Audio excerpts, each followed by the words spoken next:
Hey, it's Tyler from Coldwell Banker up here in Big Bear Lake, and just wanted to chat real quick. Got a question the other day. Who pays the buyer's agent commission? And who pays the commission in a real estate transaction?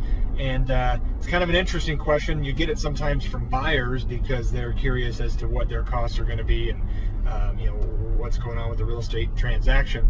So. There's two ways to answer it, and I guess it just depends on how you look at it. What happens is the seller, their proceeds is where they pay the commission.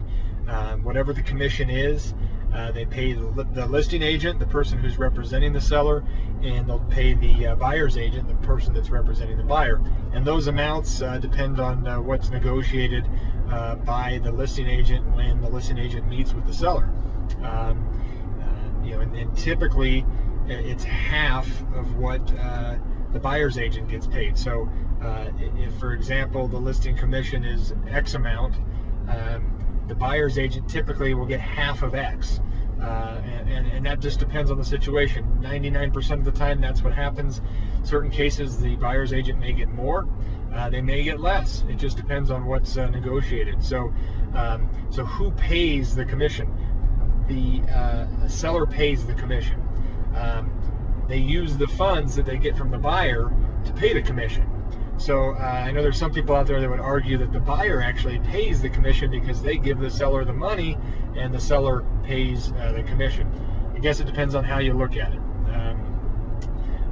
But the funds that are paid to the agents come from the seller after they received from the buyer. So that's how it's paid. Does the buyer's agent get paid directly by the buyer? It depends. Sometimes they do. In California, there's a exclusive buyer's broker agreement that spells out those terms, what the buyer is going to pay the buyer's agent. A lot of times there's no fee involved. Sometimes the buyer's agent gets a fee from the buyer, directly from the buyer, in addition to what's paid for from the seller. Now, how that works all depends upon the relationship and the situation with the buyer and the buyer's agent. Sometimes the buyer's agent gets a rebate back from, the buyer gets a rebate back from the buyer's agent.